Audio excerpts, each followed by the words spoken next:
Η ορειβασία υψηλού υψομέτρου μπορεί να μην θεωρείται αγώνισμα και σωστά κατά τη γνώμη μας, αλλά αυτό δεν σημαίνει πως ορισμένες αναβάσεις δεν έχουν ξεχωριστό χαρακτήρα σε σχέση με τις υπόλοιπες. Στο σημερινό βίντεο θα δούμε το χρονικό της επιτυχίας του ανθρώπου που κατάφερε πρώτος να ανέβει όλες τις κορυφές των 8.000 μέτρων χωρίς συμπληρωματικό οξυγόνο.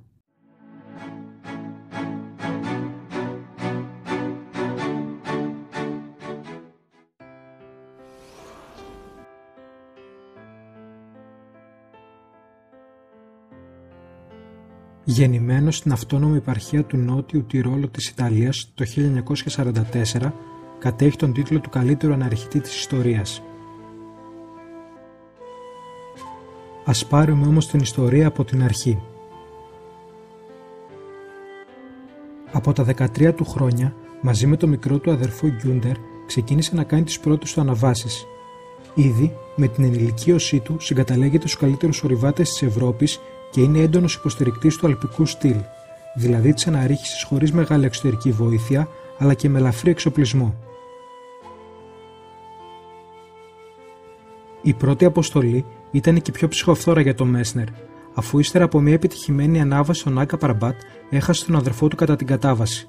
Όλα τα μέλη της αποστολής στράφηκαν εναντίον του για τις λανθασμένες αποφάσεις που πάρθηκαν μετά την κορυφή, όπως για παράδειγμα η διαδρομή της κατάβασης.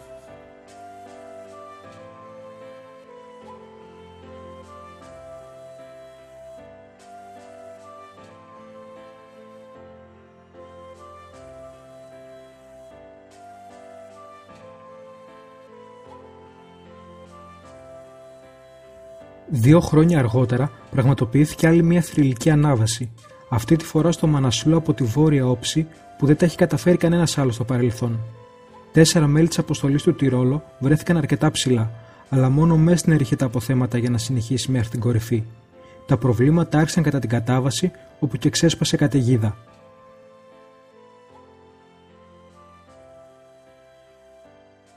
Ο Μέσνερ είχε αποπροσανατολιστεί και κατάφερε να επιστρέψει στη σκηνή του χάρη στο σχηνοσύντροφό του Φραντζ, ο οποίος του φώναζε σταμάτητα. Ωστόσο, όταν μπήκε στη σκηνή, αντί να συναντήσει αυτόν, συνάντησε άλλους 2 συνορειβάτες που μόλις έμαθαν τι συνέβη, βγήκαν να αναζητήσουν το Φραντζ. Εν τέλει, οι 2 από τους 3 έχασαν τη ζωή τους. Δεύτερη συνεχόμενη αποστολή που ο Μέσνερ χάνει συντρόφους του και δέχεται έντονες κριτικές.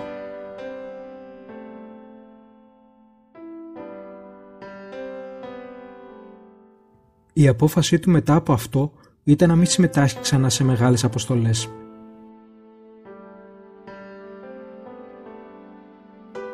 Έτσι και έγινε λοιπόν. Το 1975, μαζί με τον Πίτερ Χάμπλερ, ακολουθούν μία νέα διαδρομή του βουνού Γκάσεσμπρουμ από τη βορειοδυτική πλευρά. Αυτή είναι η πρώτη αποστολή με καθαρό αλπικό στυλ σε 8 κορυφή.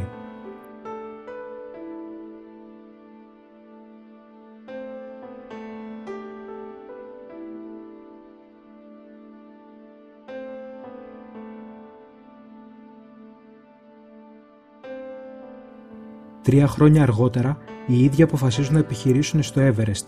Φυσικά, στο Μέσνερ δεν αρέσουν τα εύκολα και έτσι αποφασίζει να πάει κόντρα σε όλους τους ειδικούς της εποχής και να προσπαθήσει την ανάβαση χωρίς συμπληρωματικό οξυγόνο. Στις 8 Μαΐου του 1978 καταφέρνουν το ακατόρθωτο μέχρι εκείνη τη στιγμή. Γίνονται οι πρώτοι που αναρριχώνται στο Everest χωρίς τη χρήση συμπληρωματικού οξυγόνου.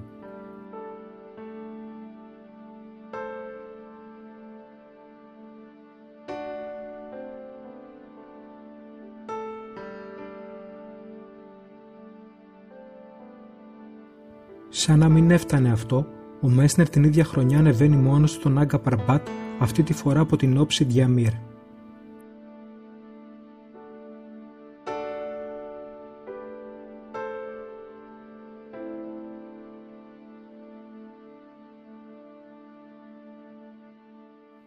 Το 1979 εμφανίζεται άλλη μία πρόκληση με το όνομα K2.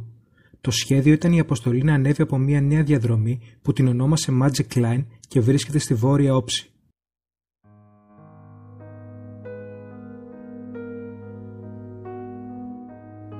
Τα σχέδια όμως άλλαξαν. Έτσι, ακολούθησαν την κλασική διαδρομή Abruzzi Spur και στις 12 Ιουλίου αυτός και ένα ακόμα μέλος της αποστολής στάθηκαν στη δεύτερη υψηλότερη κορυφή της γης.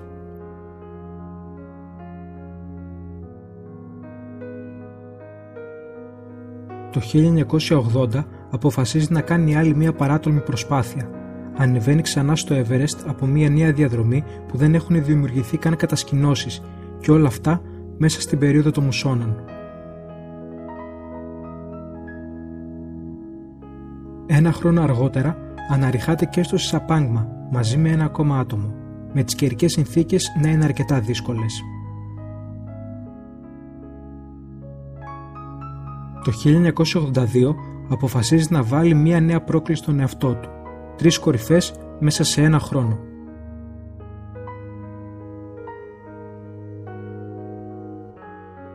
Η αρχή έγινε με το Κατσετσούγκα. Παρόλο που δυσκολεύτηκαν αρκετά, αυτός και ο Ματς Λένσνερ κατάφεραν να φτάσουν στην κορυφή. Βέβαια, λόγω μιας μόλυνσης από αμοιβάδα, ο δεύτερος εγκατέλειψε το εγχείρημα των 3 κορυφών και ο Μέσνερ τροποποίησε τα σχέδιά του και προτίμησε πιο γνωστές διαδρομές για τον Κάσεσμπρουμ, όπου και ανέβηκε στις 24 Ιουλίου μέσα στην καταιγίδα.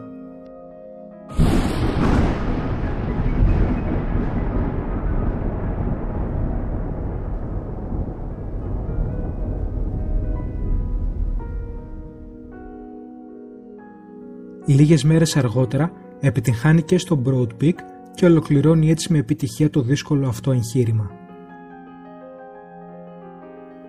Για του λόγου του αληθές προσπάθησε και 4η κορυφή, τον χειμώνα του 1982 στο Τσόου-Γιου, αλλά εγκατέλειψε την προσπάθεια κοντά στα 7.500 μέτρα.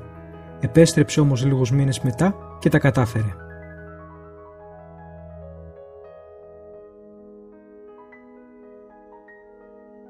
Το 1984 αποφασίζει και πραγματοποιεί μια ανάβαση στον Κάσεσμπρουμ 1 και 2 χωρίς να επιστρέψει ενδιάμεσα στην κατασκήνωση βάσης.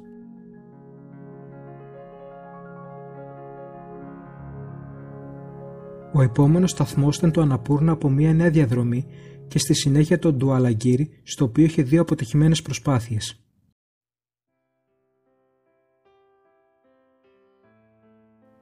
Αφού το κατάφερε και αυτό, την επόμενη χρονιά επέστρεψε στο βουνό που τον είχε δυσκολέψει αρκετά, το Μάκαλου, καθώς ήταν η 4η φορά που επιχειρούσε.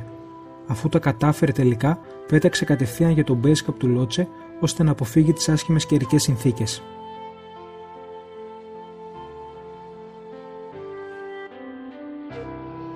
Από το 1989 που και συμπλήρωσε τις 14 κορυφές χωρίς συμπληρωματικό οξυγόνο, δεν θέλησε να ξαναεπιχειρήσει σε κορυφές άνω των 8.000 μέτρων. Αρκέστηκε σε διαδρομές χαμηλότερων υψομέτρων.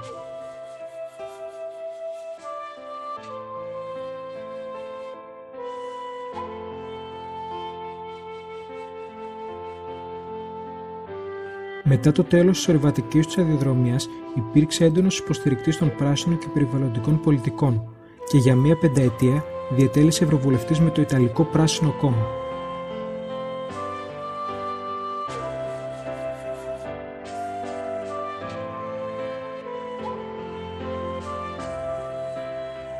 Αυτό λοιπόν ήταν το χρονικό των σημαντικότερων αναβάσεων του Reinhold Messner. Αν σας άρεσε, τότε μην ξεχάσετε να κάνετε like στο βίντεο και εγγραφή στο κανάλι. Τα λέμε ξανά σε μία εβδομάδα.